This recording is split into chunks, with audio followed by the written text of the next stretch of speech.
Hey guys, I am Master John Drake. I'm Master Mateo Montero de Madrid. And I'm Millicent Rowan. So today we're going to have Master Mateo on to talk about some melee tactics. So we have roll 20 out here, so you can kind of see our this battlefield here, and he's going to kind of talk about how to create flanks and melees and stuff. And we're kind of maybe talk about a little bit of some of this, some things we could have maybe done better from this last Gulf Wars, which just happened. So you want to go ahead and take it away, Yeah, Mateo?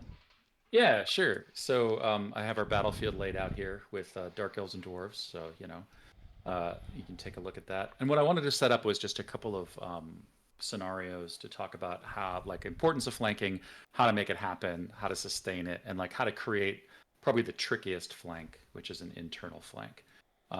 So I've been doing melee for a long time. If you don't know, I've been a general to a couple different kingdoms, and these are just some things from my experience. And so, if you have other things from your own, feel free to align this with that, or compare and contrast with what you do and what your kingdom does.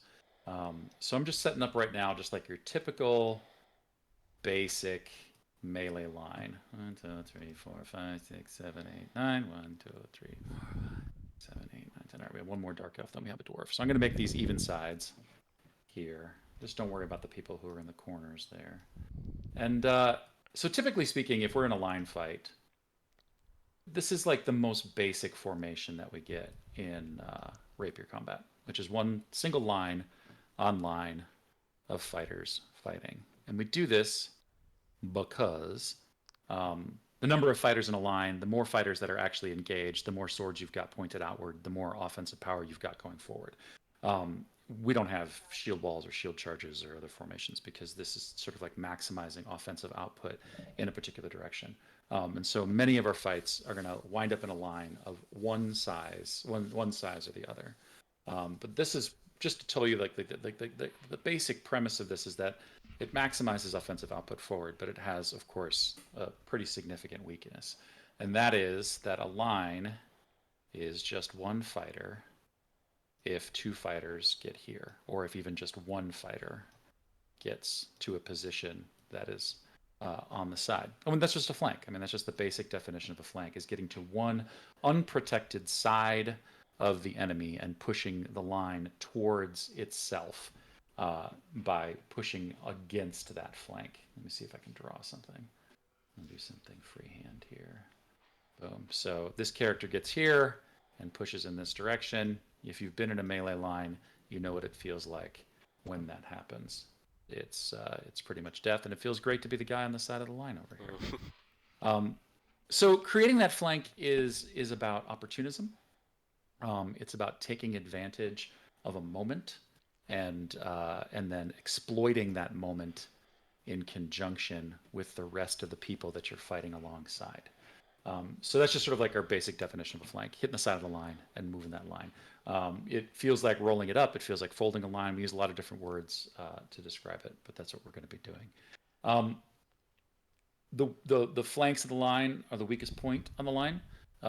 Most people who've fought melee a few times understand that, and so as a melee fighter, protecting your flanks and making sure that that doesn't happen to you is particularly important. Um, the key, I think, though, is not just in this moment where, let's say, our dwarves over here on the right hand side take out this guy and then come into this position, and then we have this lovely perfect flanking maneuver really kind of up here, so we're in engagement. This isn't the key. This is the beginning of the key. The key is teamwork in this moment, and the teamwork doesn't come just from these two people over here. The teamwork comes from everybody to the right of them or to the left of them, depending on your perspective. So when I fold this line and I start working this guy out, the only thing that's going to stop these three fighters, these three guys down here, from adjusting and trying to turn this back around is if these six fighters down here, really just these next three, but if as many of these people down here begin to advance really strong forward pressure against the other opponents. Just so we absolutely know what you're saying, if you don't Yeah, mind putting a little indicator on which ones you want advancing. I believe we sure. understand, but I just want. Yeah. Let me draw that. So if we do pen line here. So these, is that coming up clear? That's not coming up clear. Let me try a different setting here. Freehand. So as the flank comes in, Hmm. you have to intensify forward firepower. Right? So at least the next two, three people, ideally down the line, because what happens is the reason this is so effective isn't just about angle of attack, although that has a big deal with it. It's about a series of impossible choices for each individual fighter who encounters uh, the person who is rolling down that flank. So if you have to pay attention forward, you can't pay attention to your right. And if you have to pay attention to your extreme right, you're definitely going to die, right? But the only way that this person, let me see if I can ping the map. There it is. Can you see that ping? Perfect. Yes. Yes, absolutely. This Thank you. the only way that this person gets killed by the flank is if they are focused on defending themselves from this person, right? And if this person checks in over here, then their attention is drawn away from the person who's at a straight line to them, and so they're catching it coming and going, right? And so the flank, like if you get a flank without support, you will probably kill 2 to 3 fighters before an adjustment is made to Hmm. stop you, whether that's reinforcements from behind or whether that's somebody further down the line busting back and trying to counterflank and get to the other side. So if these guys are coming in and they don't have forward pressure, right? So these guys are working this guy over and he dies, then a wary fighter who's aware of it or a line commander down here might come to try to fill the gap, right? Hmm. If forward pressure happens, that cannot happen from somebody who's not in reserve. This fighter can't duck out and come over to help, right? Right. That fighter down the line can't come over and to help because they're too busy dealing with the person in front of them. And if they duck out, then their buddies over here and over here are in very real danger from cross shots because they're no longer doing their job inside the line. So the overall point I want to make, and just in a basic ass basic flank I think we're is allowed to swear. Yeah. yay is that like it's all fine and good to get to this position, right? And if you're an excellent fighter, you might fold this whole line before they realize that they're dead, but you probably will get stopped 3 guys in. Maybe your guy, I bet, I don't know, even John, I suspect you probably get what, 3 or 4 down Yeah. if there's no forward pressure. Yeah. Yeah. Yeah, Um, before somebody finally wises up. yep. I So mean, even if you get that, yeah, go ahead. 3 or 4 is enough if, like you said, the line has supported you, right? Like I might kill Right. 3 or 4 people, die, but if the other line has supported, then the job is done and their line has probably collapsed. But if they don't Probably support, collapsed. then you have killed that many people, died, and then not really gained much of an advantage. Yes. And that's Correct. actually what I usually see happen. So let's say I'm on the dwarf side, which is the redheaded people on the top. Yep. Um. Oh no, I'm trying to move a token, and apparently I can't. You can't. You should be set up. Let me make sure. I was just using the wrong tool. Oh, there you go. Classic. Sorry about that. Oh. So, if we had these guys back out, what usually happens is either I start in the middle somewhere, like this guy, or I'm on the end, and sometimes I feel like I can actually ignore this person if they're not paying attention. Mm-hmm. But I apply pressure and I'll kill this one. Whoops. You killed that. And Yeah. then usually this guy actually will back up a little bit. Yeah. Almost every time. Which actually Yep. makes it a little bit easier because then I can actually just reach straight to the next one. Mm-hmm. Because this person who I should have been killing went on defense and abandoned his buddy. Yep. So that's usually the start of a roll that I see. But even if I go through and I take away this one, and perhaps I even kill this one, I usually get hit by the reserve. Right. Down here. I usually get hit by reserve as they're resurrecting. So many of our battles are resurrection battles. Mm-hmm. Usually my buddies up top stay still. They don't apply pressure with me. And I haven't figured out from a command perspective how to get them to apply pressure. In an ideal world they would be, but usually this is what I see is I've moved forward kind of on my own. My friends are rather stagnant and the line in front of me backs up.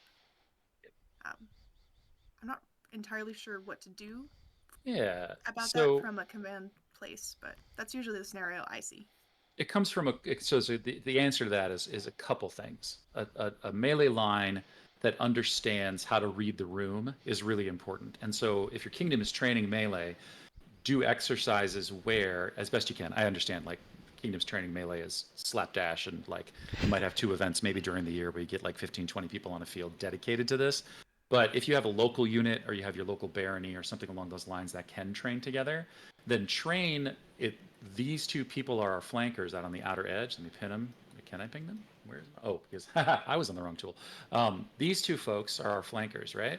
Hmm. This person is the key, though, right here, Yeah. right? And so in your scenario, you came down, right? And this person, maybe they backed off, right? Hmm. Well, your buddy here is actually the first person to kill this person because they're actually the They should closest. be, yeah. Yeah. And this person should see this happening, and they should begin the pressure and should say so. They should be like, go, go, go, push, whatever the command is for that line, right? I To like get that. their companions to continue fighting forward. But it is about like teammate awareness, right? It's about keeping your attention beyond this person in front of you and maybe the people here and here, but actually paying attention to the flow of the battle. As a commander, if we had a commander back here, if you're a line commander and that flank begins to fold, you have one job, and that is to get all of these people to move forward and start fighting forward, because Mm-hmm. that's going to win that fight. Because, as you said, reinforcements are coming. They're coming if it's a res battle, and almost all battles are, right? And so if we're in this flanking position, right, and then the momentum stops because these guys didn't fight forward, they just sort of stood their ground and slapped around a little bit. Well, Hmm. now you are a flank Yeah, I'm to dead. these two guys coming up from res, Yeah. right? And suddenly now your buddy and this buddy is in trouble, and this whole situation can reverse itself, Yes. right? That's what we saw a few years or 2 years ago at Gulf Wars. Mm-hmm. My little melee unit was trying their best to work together, and we would roll a flank, and then we'd get rolled right back. And it was Yep. just over and over. And it got to the point where my friends were not really willing to step forward and roll that flank anymore because it felt a little pointless. Yeah. But I really like your concept of it's not like the way we were working it was this person and maybe this person were the commanders in the situation, so they were kind of calling the shots as far as like we're going now. But I like your idea of this person or this person kind of being the focal point, being the commander, being the one aware and actually applying the pressure, because then we're going to be in a better spot. Yeah, that's really the linchpin of it. Like the flank has it. Think about it as like a fulcrum or like a door opening, right? Yeah, I love That's the that. hinge. That's the hinge. And really, a good line commander has to be more focused on, has to be flexible tactically to recognize those situations. As a person who's like the murderer, like these should be your murder hobos right over here, right? These should be your folks that are just like killers, right? And they smoke this person, right? And they immediately push into this beautiful flanking position just inside the 180, so they're not making anybody mad, right? But Mm-hmm. like boom, here and here. Once this happens, that line commander has to see the opportunity and push it. These two And people have to be aware more about what's in the backfield, right? Because it may not be time to roll that flank. If right. if they've got if the timing is their reinforcements are, I don't know, 10 yards 10 yards from the line, 3 4 strides from the line, it's not time to roll that flank. It's time to wait. You got to wait until their reinforcements are on the way back to res, and Mm-hmm. then you flank that line and send everybody back to res and make those reinforcements outnumbered 2 to 1 when they arrive at the line, and then all they can do is skirmish, you know. Right. So timing your flank matters too. Just because you see a flank doesn't mean it's really a good idea to take it if reinforcements are right on the edge of coming back into the line. I like it. Just to reiterate, so I fully understand, this commander, Yeah. if that type of flank was starting, I assume I'd actually have the killers kind of decide when Mhm. that flank is appropriate because they're in the middle of it. Yep. Once they start to initiate, the commander here is Hmm. actually communicating to these two people. Is that Yeah. accurate? Yeah, really kind of like to as much of the line as they can. So like the next three is ideal. The next four or five is perfect, right? Or ideal and Love perfect, kind that. of the same thing. You know what I'm saying? But like at least the next three guys to keep the attention of the next three souls on the line that are about to Hmm. lose, that are about to get hit. Um, that's what I would do. But as a line commander, if this is me as the commander, I want this whole line going forward because if I play my cards right, I'm gonna get eight guys out of two of mine rolling this Yeah. flank. And then we can reset the line. We can advance and take ground. We can go take that flag. We can set up Mhm. shop. We can take a break, right? As people are going back and Hmm. forth to res, you can like take a breath, and that kind of victory feels great. So it increases collective morale Right. because it's just straight defeat, right? And it decreases opponents' morale because now they got to haul their butts back to res and they just got beat and all that stuff. So um, you know, I'm gonna add sitting down. a quick point here. In pretty much every melee in the SCA does, the the objective is either kill all of the enemy team or control some part of space, right? So Yeah, this flank would accomplishes both of those goals. Hmm. But if you kill everyone, then you can take their space. And if this was just a last man standing melee, this is a good way to just wipe the enemy team out, right. and then you Yeah. just won. The battle's just over. So either way, I'm this is the correct tactic to use in almost every melee just scenario. about. So long as you're not setting yourself up for a counterflank. That's the only thing you got to worry Yes, that's about a good is point. setting yourself up for that. So good line structure then, if you have enough bodies, is to have two people, two to three Hmm. people on either side. I'm going to use these other models. Here's Drista Warden if you're a fantasy fan, and but I'm gonna use these two models sort of like as backup, right? So these folks should be good at what they do and fast on their feet, right? And then they're there to prevent disaster or to exploit success, right? Right. So in this case, if I've got my two backup folk there, and we manage to get this person out, and this person steps up, this person can immediately come over here and either Mm. anticipate a counter flank or be present if this person takes one on the way in to fill the gap and continue the progress. That's beautiful. I like that a lot. Yeah. So having just a couple of people back in the backfield who can move and fight is important. Is Hmm. important. So the next thing from a command perspective, though, let's say I've just got this line fight. It's super static, right? My job as a line commander is also to watch for an opportunity that my line is not exploiting, right? So let's say we're fighting and this guy dies, right? And then nobody fills the gap. I Hmm. might try to command this person to take out this person, Hmm. right? So that it then generates a flank Hmm. to come back across. Because if I can these two can take out this person in one pass, now suddenly we have a flank open. They may not think they're allowed to do that. My line Hmm. fighter person may not think that it's okay for them to step out of line to exploit a gap in the line, right? And so as a line commander, it's my job to encourage to see that gap and encourage them to exploit it if it's available to us. And that can create a flank as well. And on the outer edges, that's a lot easier than the hardest one we're talking about today, which is Hmm. trying to create one in the center and split a line in half, or someplace deeper in the line where we split that and create two flanks. That's tougher. So if you were creating a melee unit, would you encourage anyone in your line to just go ahead and take that initiative if they see an opportunity, or would you tell them to wait for the commander?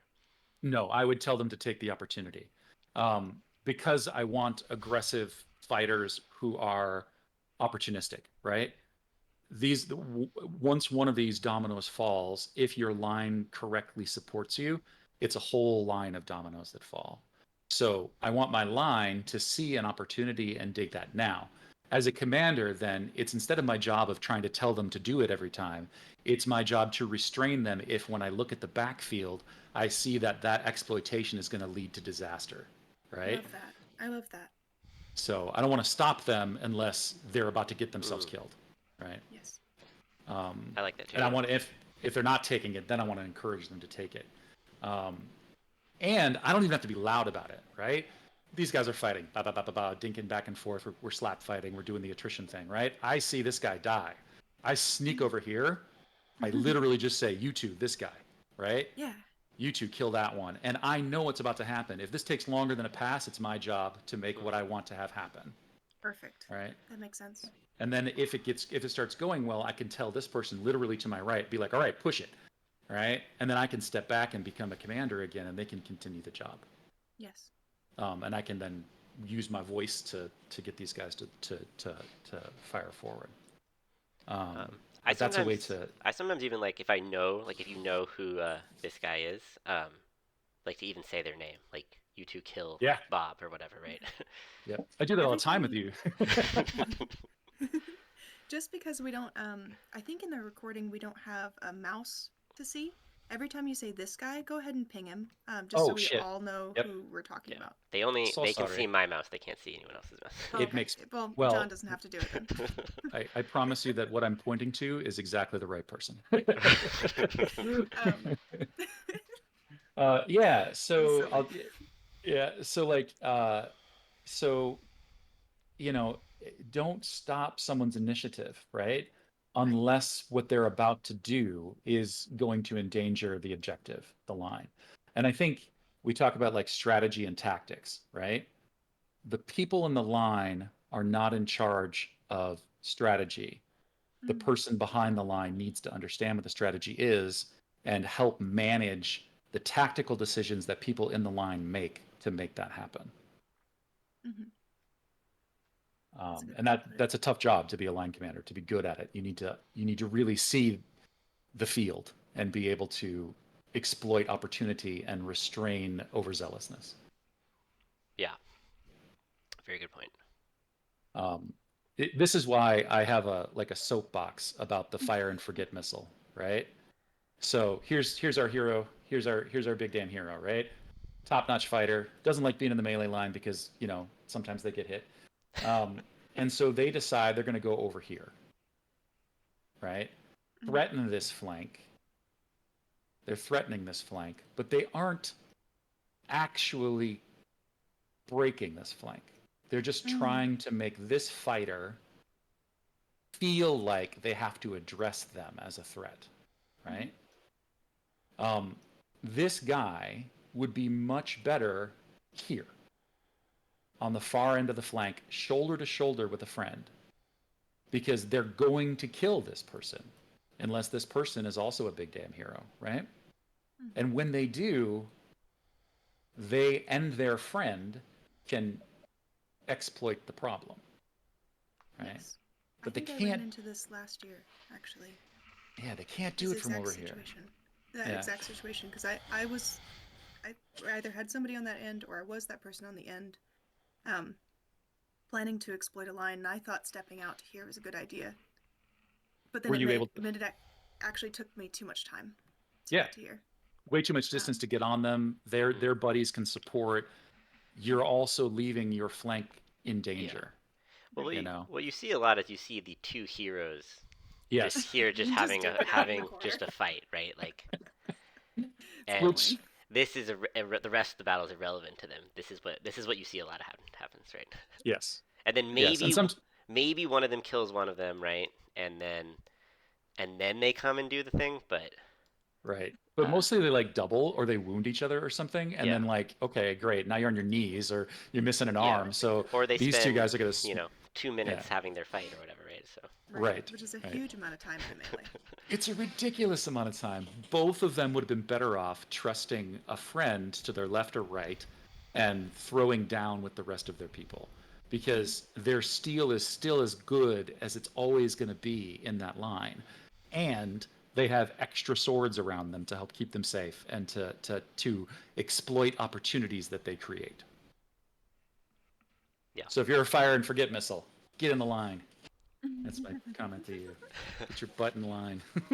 I like it.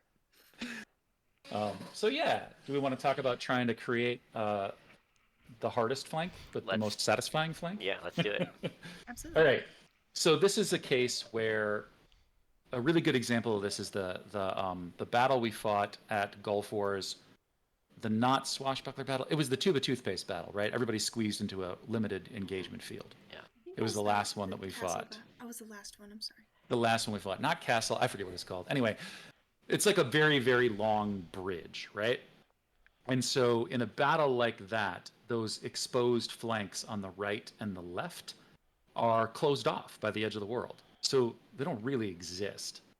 Um, and in those cases, and sometimes in cases where you're fighting a large field battle where the line engagements are spread over a great distance, and so the lines are very, very thin, you can sometimes create an internal flank and cut through an opponent, an army, right? This requires really good command, and it requires fighters who understand the assignment.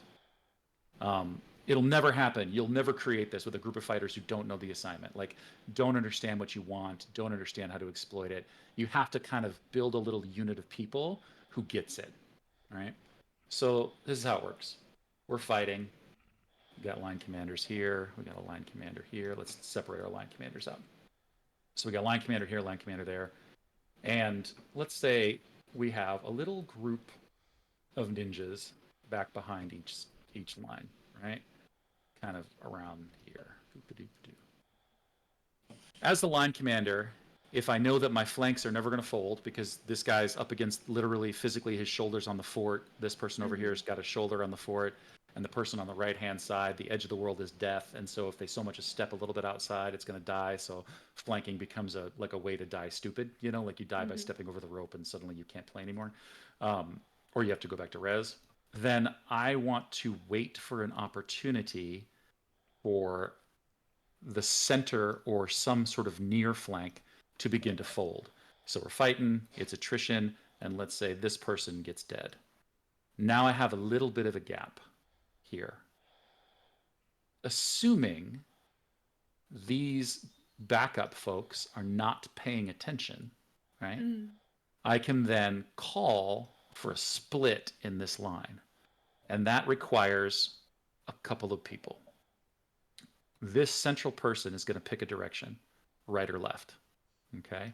And when they go, this person next to them also needs to go at the same time.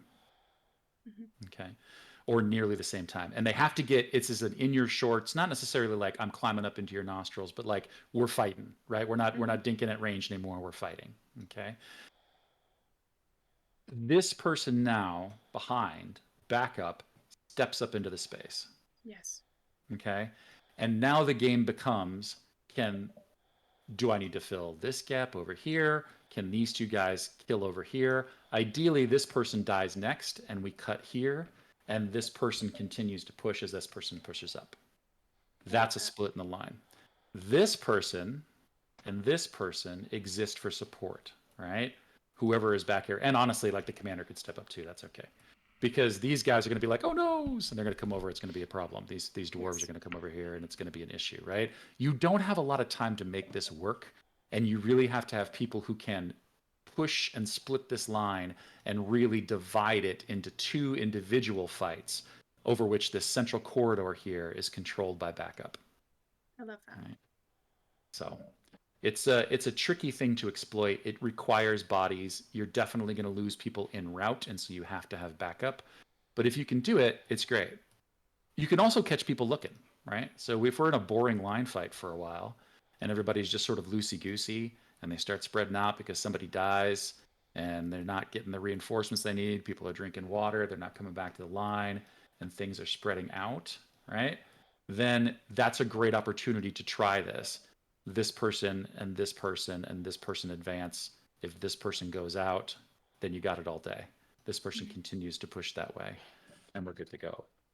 So you have to wait for a good opportunity to exploit it, and you really do have to have a crew of people who understand how to do it. To push like a spear is a lot harder to command than to push like a full line. You can get a whole line of people to come forward, but to get them to spear it to be a spearhead is trickier, and requires some practice. I have a big question about getting fighters to move forward, because when I am in a command position, I find that is actually the hardest thing for me to do, is to encourage and actually make happen where the fighters move. I've tried different ways of saying it. I've tried saying step, so just to get them to take one step forward. I've tried the word press. But usually what happens, from what I've seen, is that, sorry, Mm-hmm. trying to move this guy. This one leaves. This one's starting to take this direction. I usually don't get to see a full split. I really would love to see that, but I usually just see a split or a attack going in one direction. Mm-hmm. As a commander back here, I can see this happening, and I Yep. say press. I say step forward. I want this person to aggress. I want these guys to at least apply pressure. And I have had almost zero success with that, and I would love if you have any input as far as how to do better at that. Yeah, so don't blame yourself on the back of the line if you say press and your line decides not to follow the command, because that's on them, not you. Obviously, as a commander, you don't tell them that. You're not like, "Hey, you failed." No, that would you not be. you That would not yeah, help no, anything. that would not help anything, right? You still take responsibility for the fact that it didn't work, even though the fact is that the command wasn't followed, right? The thing is, on a rapier melee, all that steel's right in front of them, right? So like a step forward isn't going to it's a step into death, right? It's Yeah. a step into getting tagged. And if we use the word step, we key the opposing line that they are about to be advanced upon. So they can hold their fire until they see the whites of our eyes, right? Until we get close enough to be struck. So, John and I were talking about this before the recording. So back in the day when I lived up north and our primary big foe was Onsteora has a step command that they use and they've used for 15, 20 years, right? Forever. They've used it forever, longer than 20 years, right? As long as I've been coming to Gulf War, we've used this command. And we came up with a counter command, which I think other armies could use or develop or evolve, which was a pulse command. On a spear field, Ooh. on a heavy field, a pulse command is like an in and out kind of like, it's a different thing. What this is we would say pulse, which chambered the round. And then when the Nice. commander said now, everybody attacked at the same time. Everybody in the line threw a shot and stepped behind that shot. And so the advance was 5 to 10 bodies wide and was preceded by Wow. an attack that had to be addressed, right? And typically speaking, a series of pulse commands could break up an enemy formation because we were attacking as one, right? And that's one way to make that happen. But you have to have a group of fighters who is knowledgeable about what that means and has committed to taking that step, even if they get tagged in the process, right? Mm-hmm. Has committed to going as one. Because I tell you, if you call a pulse or whatever you decide to call that command for your melee group, and 2 or 3 people decide they're not going to do it, it falls Right. apart. That exposes the flanks of everybody who's trying to attack. So that's one way to do it. I think the step command is a problem. And push seems to work a little better, but you typically have to say push like 2 or 3 times before Oh people yeah. really just like work up the strength to do it. And that is sometimes not enough time to get it done. So part of that is training. You have to have a line of people who will follow the command regardless, right? Who will not let their own desire to not step into the danger zone prevent them from doing that job in that moment. So that's a piece of it. And as a commander, I mean, sometimes it's about how forcefully you physically say those words, right? Like Mm-hmm. sometimes it's about like loudness. I suspect there's also a difference, sadly, between when a male presenting voice says that versus a female presenting voice, which sucks, but I think is probably a piece of this as well. Where I wonder if there's an issue with like, who do I take commands from, right? I hope there's not. Like, if somebody's behind me, I don't care what they sound like. If they say push, I push, right? Mm-hmm. But like, I think that might be a piece of it as well. But honestly, like, yeah, you need people who are ride or die. You know, you need people who are in the line who are like, okay, we're pushing now, right? I like that a lot. And I like the pulse command quite a bit. That's really nice. it is it doesn't happen as much anymore. It's like a Cameron's Hellhound classic thing that we did, and it worked really well for a long time. I don't know if it fell out of use because it stopped working or because people adapted to it, but it is useful. I will say the word pulse is sometimes construed to be hold. I don't know why. The Really? vowels are different. Yeah, I've had marshals call a hold after we called a pulse, which sucks. Interesting. Okay. So, but you can do things like, alligator boots, or whatever, right? Right. Like, and the second word is the trigger pull. So you can say pulse, wait a half a beat to not, so that the enemy's like preparedness, that instant reaction to hearing the command fades, and then you call now, and you can go, right? And so long as the line hears that initial command, the trigger phrase can come at any reasonable time thereafter, right? Um, don't wait any longer than like a 5 count, because otherwise people will forget that you called pulse. No. But, Yeah. It's way too long. but yeah, like I've faced the pulse command from North Shield, and it was definitely effective. I love it that. is it is a great technique. It works really well, and it's because, like, what do? You've got 30 swords coming at you. Hmm. Someone's going to get hit. Yeah. You're going to lose people in your line, and it's just going to break up your formation as people retreat at different distances or hold their ground. And suddenly, a unified force moving at the same time does a really good job of pushing forward.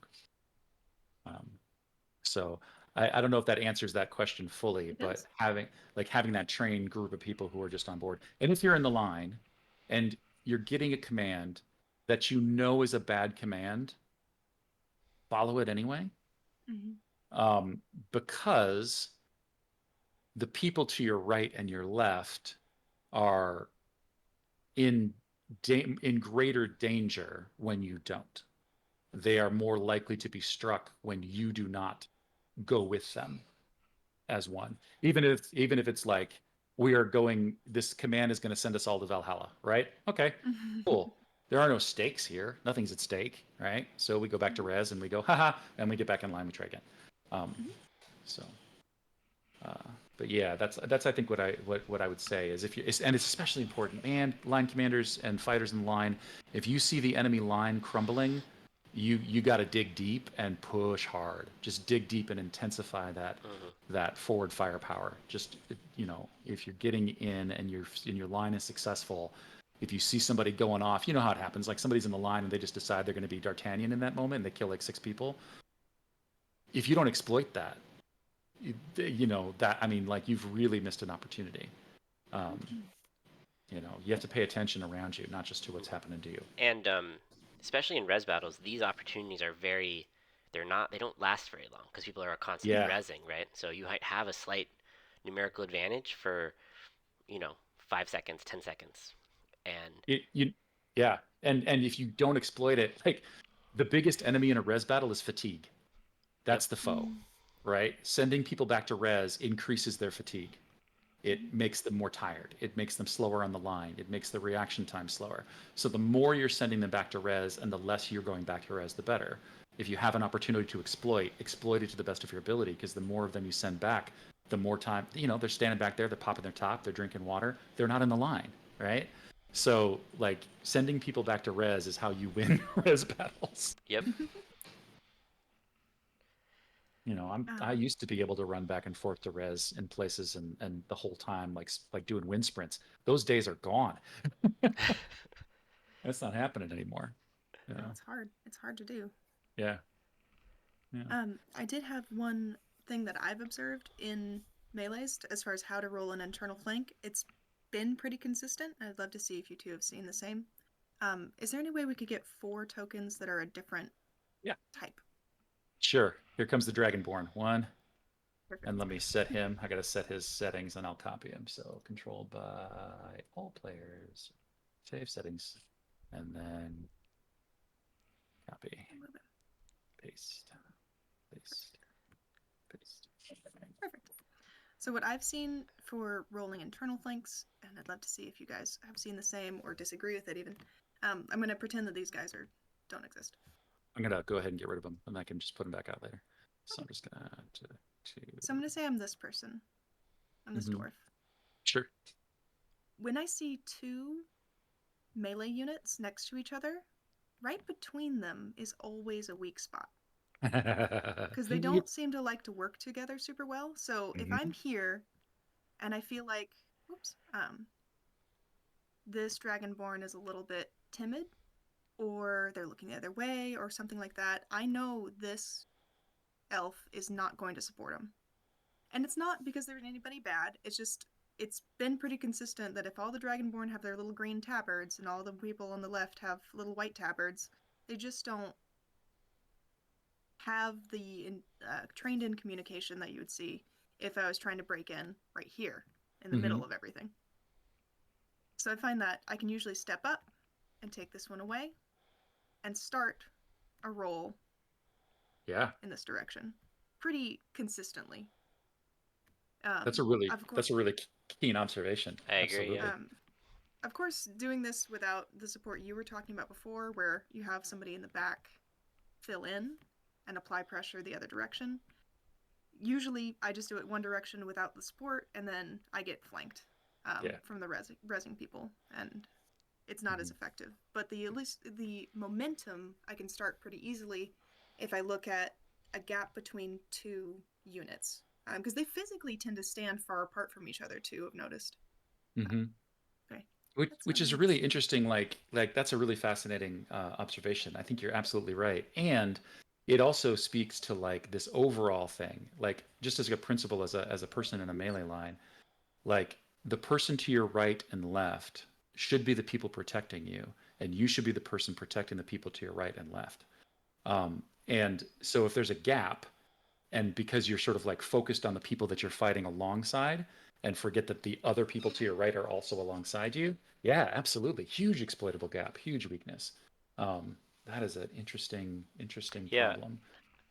I don't know that I've ever thought about that consciously, but now that you say it, I totally can have memories of seeing this happen. So that's a really great observation. I really like that. What that means is, as a line commander, you can look for that, and you're in a unique position to look for that opportunity to tell people when and where to pop those gaps and shoot those gaps. Right. Absolutely. And it is nice when melee units identify themselves, because you can kind of command a whole unit, and also it is kind of a weakness when it comes to that. You can see the difference between them and their buddies. And yeah, if they train together, then they are just not used to looking out for people who aren't in their crew. Yep. Interesting. So if you have a crew, you know, give the people to your right a sense of belonging, because you will live longer. Yeah. That's great. I don't know, John, do you have any things like experiences? You're the kind of person who can pop a central flank. Yeah. Like, it's not easy work. I was gonna say that I think the most important thing that Mateo that has been brought up in general in this video is that I think creating these flanks, like starting them, is not that hardest thing. Like me is a higher end fighter. Like I can come in, I can kill one person, two people, whatever, right? Maybe more, but um, the fact that if my line not doesn't support me and doesn't create an objective, then that was all for naught, right? Like I might have killed. We talked about this earlier, but maybe I kill a bunch of people, but then I get killed by the reserve. And a lot of times, what I see is I turn back and I see my line just standing there, and they're like, "Oh, look, cool, John did a cool thing." Like every time, every time. John did a real cool Makes me thing, so and I'm like, "Well, sad. I'm trying, guys." So I think just taking advantage of these opportunities would be the thing that I think we could do better in melees in general. Because I think we have, like, the good fighters know how to create these flanks. They know how to get the kills, and then the lines are not supporting them. And I think that when there's a little better synergy between those two groups, I think that would be, I think that's where the biggest room for improvement is in melee, mostly from what I see. Yeah, speaking as like I don't know, speaking as a person who believes in like the value of like bardic as a thing in the SCA to make like armies better. Sure. If you're a person who's telling stories about, if you're sitting around camp after the fights are over, right, and you're talking about, you're just talking shit about what happened, right? Like, make sure that if you're the person who folded that line, if you were supported, to give that credit, I right? think that's a very good To point. to share that glory, because everybody, it's the difference between like we have a hero and soldiers versus we have a bunch of soldiers who are all heroic, right? Anybody, you don't need to be John Drake to fold a flank. You don't need to be. You can be a brand new authorized fencer if you know how to take advantage of the angle, right? Totally true. It's the collective success that really makes it like feel truly like glorious. A lot of things that I've been on both sides of this is like I start a flank, or maybe I'm even this person. Maybe I'm even the Dragonborn at one in, and and everyone is because I have the white stuff on my arm and neck, and I'm kind of somewhat of a name. People tend to queue on me, which sets up the people on my either side to get the kills because they're not paying attention to those people. Oh, Um, 100%. and Like I it's just like the kind of assist and the layup. yeah, and I just kind of walk forward and everyone's like, "Oh crap, it's John," and then my all of my teammates kill everyone. And I was like, "Well, I didn't even uh, throw a shot." This is yeah, this is delving into story time a little bit, but Michael and I used to do that in the ravine all the time. Michael St. Christian and I, we would fight alongside. There's this that stupid little copse of trees, the one in the middle of the field with a little V, Yeah. that one. I like that tree. I I would just stand around that tree and look tall and have stuff on my hand or stuff on my arm, and he would just like dart around me and murder people because everybody was worried about me, right? Like the assist is just as good as landing the shot. Like it's just as important. Um, and yeah, so we should celebrate that, right? If our army does a good thing and presses and we get a flank and everybody supports it, that's the thing that we celebrate, so that everybody feels like they were just as heroic as everybody Oh yeah. else. Yeah, because it doesn't matter. You can't do it without both, right? It can't be done Yeah, without both. no, it doesn't work. You need Doesn't work. friends. Yeah. You need friends. So the lesson is the friends we made along the way is the All lesson. Yeah. right. The victory is the friends we made along the way Right. as well. Which is the friends we made along the way. Yeah, like that's the key. Like if you're in the line and somebody's flanking, it is your job to open fire. Is that's your job? Yeah. Right. You might I like die, that. but that's okay. That's okay. Another question that I had, a big problem that I run into is I'm gonna clean up this board a little bit. I don't have a normal mouse, so it's a little tough for me to move tokens around. Trackpad. Yeah. Let's see. Trying to decide how to exactly to express this, but I think I'm gonna be this person. This one I'm pinging in yellow. Sure. And I've noticed that the enemy and my friends, honestly, all rapier fighters and heavy fighters in melee have a tendency to back up in general. So actually, this is a good example of an internal flank that I've seen and rolled many times, is that these guys just sort of like drift backwards for no particular Yeah. reason, and then Yeah. this one's vulnerable, Oh. so this person can just step up. So that's one piece of the backup that's a problem, but I feel backing up in melee, willy-nilly especially, is one of the biggest mistakes we all make. So it's not supporting a heavy fighter or a fighter that's pressed forward is a big mistake, but I think backing up is almost worse, because you've just created two internal flanks for us to exploit. As well as 100%. it just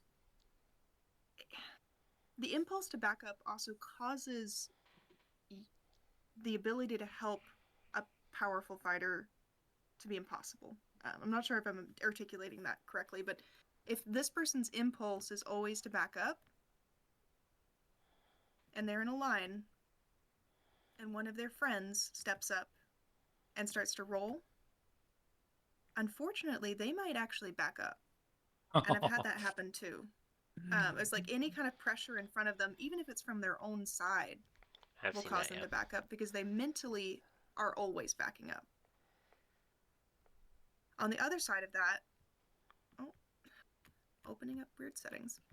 I sometimes press forward and I kill this person and I'm moving forward, and then this one backs up and this one backs up and this one backs up. And like they basically see pressure on their left and their response is to back out. That is very, very, very common. Usually when I roll a flank, the people I attack back up unless they don't see me. And I haven't really figured out a good way to train people to not do that, because it is so ingrained in their psyche to back up. Which makes sense. It's like self-preservation. Right. But it causes kind of an endless number of problems. And some people are very proud of like being at the end of a melee and being like, I never got hit, I never died. And unfortunately, I actually see that as a bit of a bad sign. because it's likely if you watch them the whole melee that they've just backed up and they let their friends die. Which is not the kind of soldier I want to be.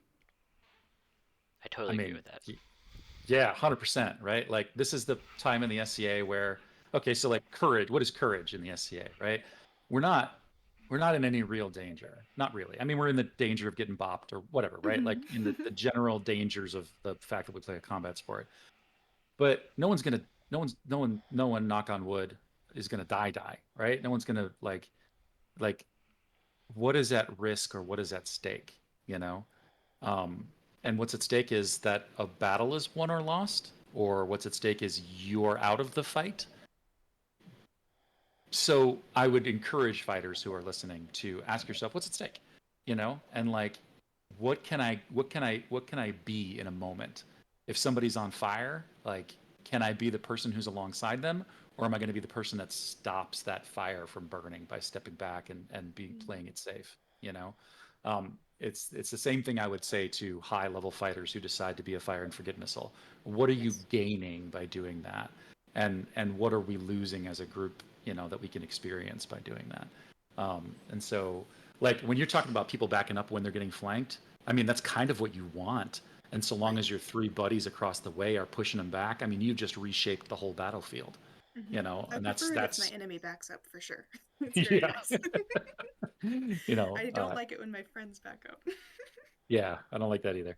I don't like that either. If someone's going, go. You know, like if it's time to go, it's time to go. How many other opportunities in your life do you get to be a musketeer like that? You know, like like don't try not to hesitate. It can be scary. I can see how it's scary, especially if you're like tiny human who just authorized and this whole big Mm, world is new and there's a bunch of freaking monsters over there with swords everywhere and like it can be a little bit intimidating, right? And that's a challenge. That's a test, you know. mhm. I try only to back up my front foot to my back foot. I'm really tall, so Oh, this is me being also a tall, privileged guy. But like, I try to back up only my front foot to my back, or to take one retreat back, knowing that I'm about to go back forward if I got to live. You know, like if I love that. somebody's launching themselves at me, I'll take a little hop step back. But and again, I'm 6'5", right? So that you know, adjust to your own needs accordingly. Um, but if they're going, go. You know, um, Do we want to just go. talk talk real quick? We're kind of going a little long here, but do we want to talk real quick maybe about how to stop some of these flanks, Yeah, this and is then my kind of wrap this. up because this will probably lead in a little bit in the Rowan's Mhm. backing up issue. Yeah. Yeah, this is I my don't think second we're going favorite. long. This is my second favorite flanking thing to talk about is how to stop it because people are like, oh, we're getting flanked, we can't do anything. You sure as hell can. You can. Yep. So Dragonborn kills a dwarf, steps to the flank. This dwarf next to them, this person here, has a second or two to live. Nothing more than Mm. that. The best thing to do is for this one or this one to roll out and this person to take on two people. That's the best thing for them to do. That's how you Cool. stop this from becoming a disaster, right? Because Cool. this person can then come to here and then we're in an Yeah. even Steven. It's not great. We have a gap and we have two here and one, right? And so oftentimes a commander might have to step in to be a secondary support there. But that's the answer is to roll away if you can manage to get that timing right. If you can I manage to love get that. that timing right. That's the first one. This comes from like 5-person melee techniques, right? So if we are living in a world that's a 5-person melee, let's take these guys over here. 5-person melee. Now we're getting all sloppy here. Hang on a second. Move some of these guys out. So this is a 5-person melee. These are pretty common in the SCA. We do 5-person melee, you know, 5-person melee tournaments all the time. You have your center person who is your linchpin, right? This is the person around which everything flows. And then you got these two flankers on the outside. One of these flankers gets there, it's the person next to the linchpin who's in charge, Mm. and the linchpin who has to open up just a little bit to try to protect the flank that has now been exposed until this problem can be resolved and these two people can come into the flank on the other side. I love that. That's really smart. So if you are the person who is next to the outside flank of your line, know that if your buddy gets hosed over here, your job is to do this and to let them know that you're going so they can step in and help protect things for long enough for this fire to be put out. All you have to Um, do is stop that flank for like 8 seconds, 5 seconds. If I can add in a mistake I made in a scenario like this, I was in a similar situation. This person was a newer fighter, a more timid fighter. They started to get pressure. They were about to get killed. They backed up. My impulse was to go in front of them to protect them. Sure. Don't do that. Nope. Because I very much wanted them to not die. So I actually stepped in front of them to try to block, and it took too much time, and I don't know if I got killed for it, but I didn't fix the problem. Yeah. I like your can't. idea of spreading out behind them Mm-hmm. and encouraging this person to step over and cover. Yep. Um, Because if you go it through sucks your again if they back up, because then it kind of cuts off your line to be able to get behind them. But I experienced that at Penzic this last year, trying to protect somebody who was more timid and stepping in front of them rather than behind. there's a couple options too. Like, so this person goes after this timid person who takes a step back, right? You can be patient because if they have gained distance away to where they're not actually in danger of being hit, this person now has to risk 2v1 to go get them. True. This is not great, but you can hold, you happen to have the skill to hold these two people, right? And to keep them honest. So if that person backs up, you can't roll around the backside of them, but you don't have to intervene here. Yes. You can intervene from here because they got to pass this way to get that person, right? Yeah. And then that person figures out, okay, I can step back up and get back into the fray. So that's a possibility. Although that's like a 5-person melee thing, right? Like big lines, lots of support. This is a bad day for you if this person backs up to here. Yes. That's a pre-flank of your line. That's not great. It can be exploited pretty easily. But yeah, that's one way to counterflank. Another way to counterflank, like on an internal flank, which is really hard to do, is this person gets boomed, this guy's here. And what you actually do have now, and this is a very ideal setup, technically, both sides of this line are flanking this spear point, right? Here to here and here to here on both sides. If you have savvy fighters, you can squeeze this if you act quickly, right? You can squeeze this by killing these two people here and here. This poor guy, what, he gets behind the line, he gets killed by a commander, whatever, runs around. It's actually not the problem. It's the way that these two people will create a spear point that can now not be exploited at the end of that. Awesome. So that's an opportunity. Again, that is a split second on your toes melee fighter choice. If this person manages to make a hole, is to fire inward towards what's coming after them, if something's coming after them. So you're turning this into a kill pocket essentially as they're pushing. Yes. Yeah. Yeah, it's a very brief kill pocket. And Speaking of kill pockets, go ahead. No, it's fine. It can be hard to ignore the person who ran into the back. Yeah. I don't know how you guys feel about it, but I personally don't feel like somebody breaking into the backfield really matters that much. I've never been that scared of that person. Assuming there's no death from behind.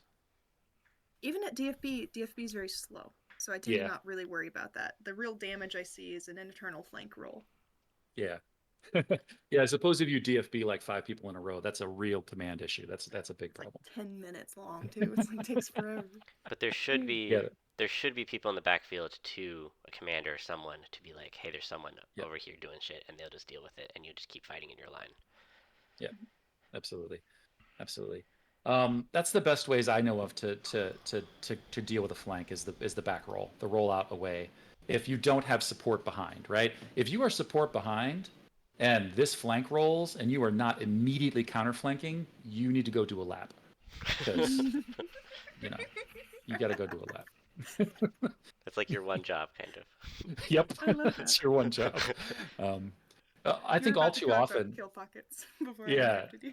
You're right. I wanted to talk about this because John and I were talking about like how to deal with a kill pocket. Before we start recording, we were talking about that.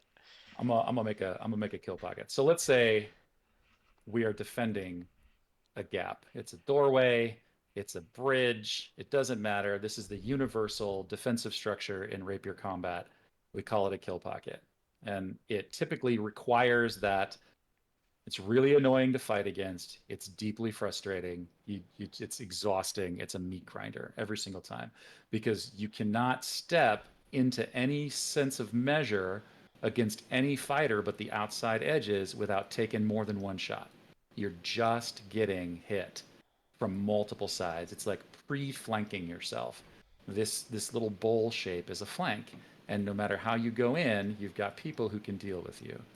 So people try to beat this by taking, I don't know, 3 or 4 people with bucklers, right, and running into the middle of it Oh, yeah. in the hopes of like killing a few of these people and then breaking up the pocket, right? Here's the problem. Everybody who does that, like your buckler's in your left hand, right? It's over here. It's over here. Or your right if you're left handed, whatever, right? It's on one side of your body. You can't move into this space without exposing the other side of your body, right? This poor bastard's getting killed. He's getting killed by these people no matter what happens.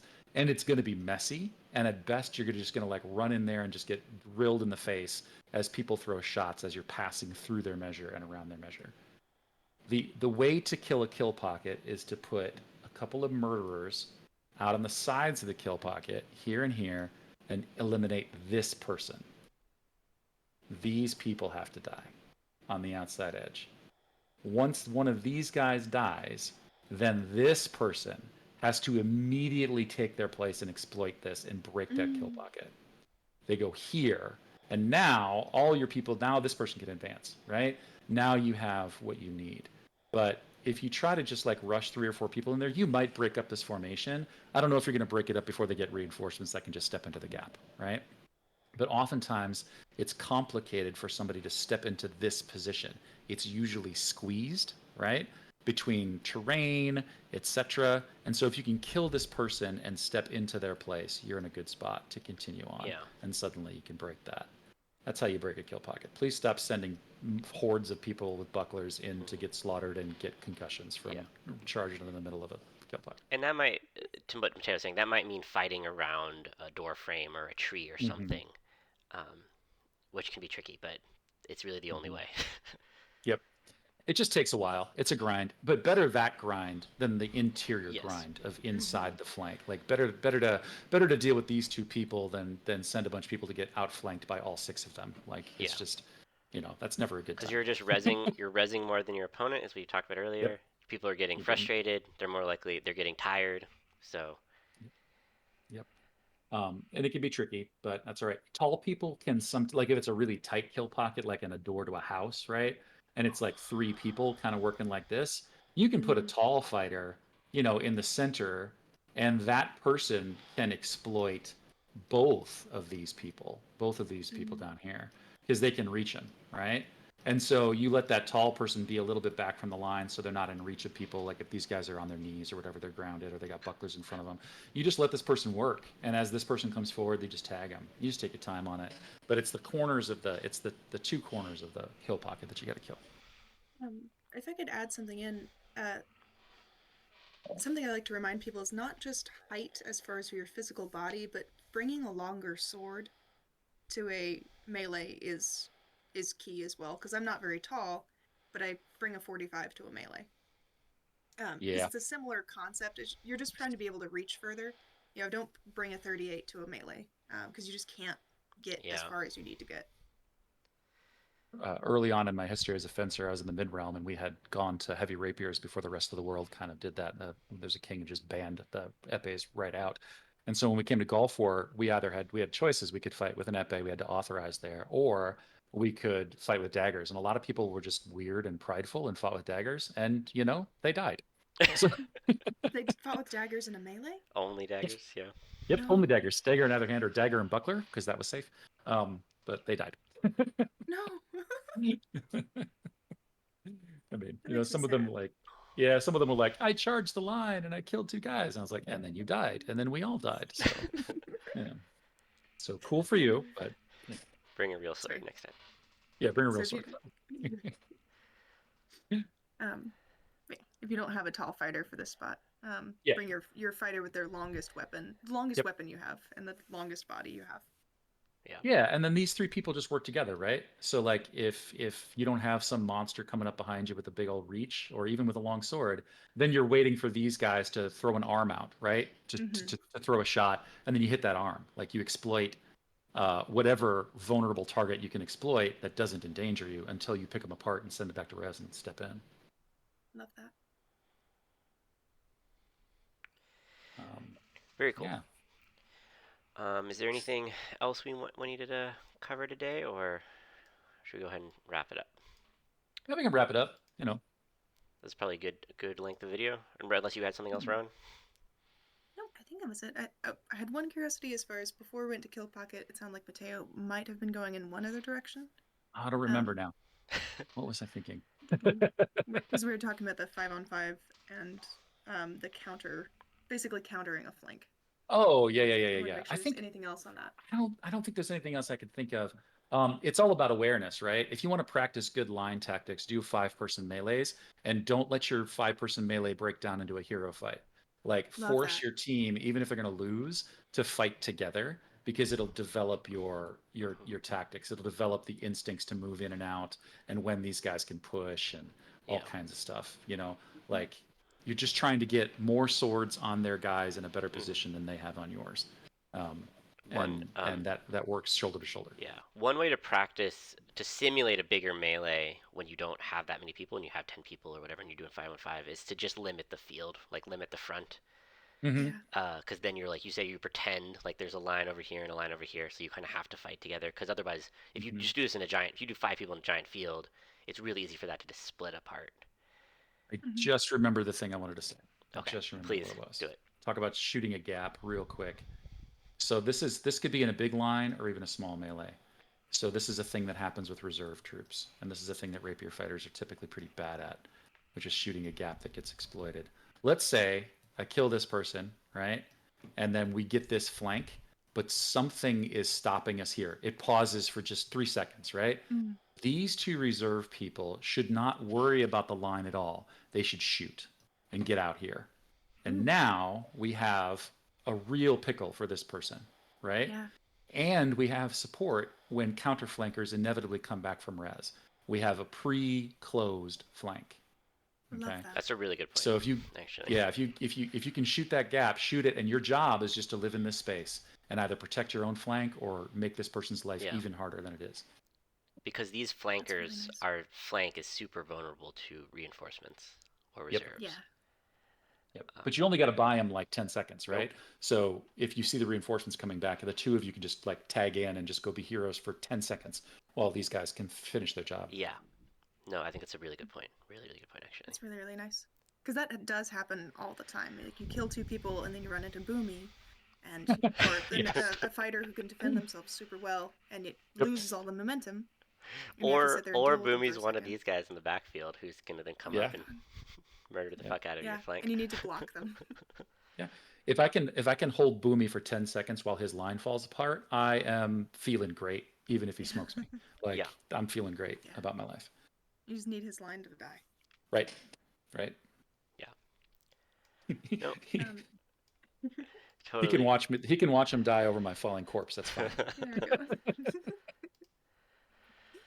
um, as part of the wrap up, I'd love to just like reiterate a few things as far as like some fundamentals as well as how people can train um, to help them be better melee fighters. Yeah. Fundamental number one, if the line is crumbling, if your enemy's flank is crumbling, intensify forward firepower if you're in the line. Um, it's rule number one, support. Rule number two, if somebody tells you to press, you press. Mhm. Just do it. Yep. Don't hesitate, just do it. I don't know, number three. I don't know, John. Mhm. What else I was talking about? Um, go ahead, sir. No, you go ahead. I didn't have one, so I was Great. gonna make something up. Train together. Yes, that was a good one. Train together, work together. If you're going to have a unit, train with your unit. And as Rowan pointed out, just because you have a unit doesn't mean the rest of your army doesn't matter. Cover all those gaps and protect each other, even if it's people not in your usual like fighting crew, because you won't let your line gap. Yeah, watch this video, I suppose. Yeah. Yeah, it should help hopefully. And if you all have, if Um, anyone has any questions, please leave them in the comment, or you can reach out to any of us privately.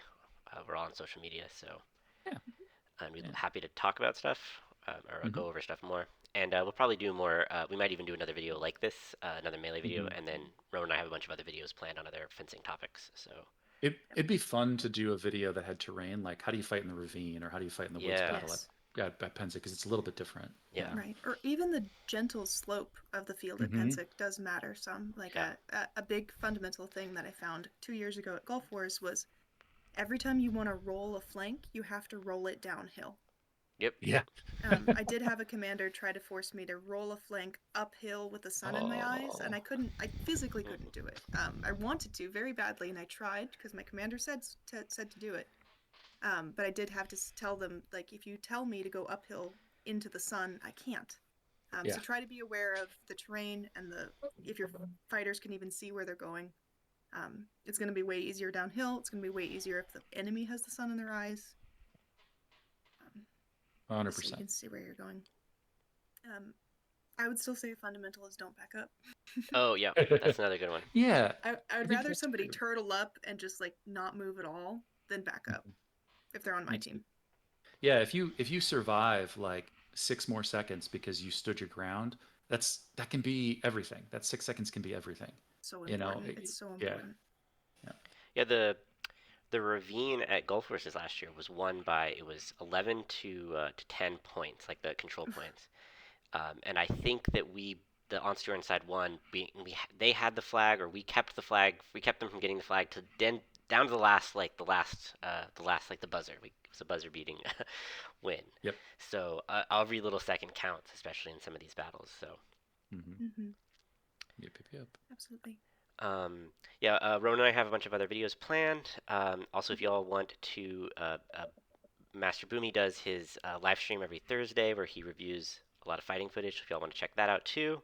Mm-hmm. Thank you very And where you much. can find the Go ahead, sorry, Ron. before you're done, where you can find those videos for Boomy, he streams pretty much every Thursday at twitch.tv/boomybus. It's BUMIBUS. And then this will be uploaded to the Medieval Media on John's channel. And then more videos will be uploaded to my channel, Millicent Rowan. Yeah. So look forward to all of those in the future. Do you have anything you want to plug, Mateo?